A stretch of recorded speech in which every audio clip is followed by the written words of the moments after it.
Hey everyone! Opening balance equity is a placeholder account that really shouldn't have a balance when your books are finished.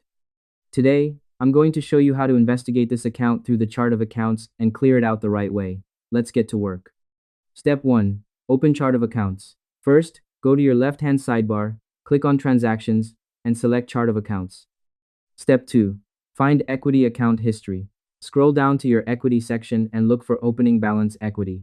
Instead of just looking at the number, click on View Register or Account History on the far right. This shows us every single transaction that moved money into this account. Step 3. Identify the entries. Look through the history. You'll likely see entries from when you first linked your bank accounts. Take note of the total balance at the bottom.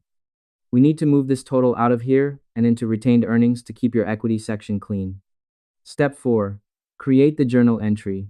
Now that we know the amount, click the plus new button and select journal entry. Use the last day of your previous fiscal year as the date. On the first line, select opening balance equity and enter the amount needed to bring this register to zero.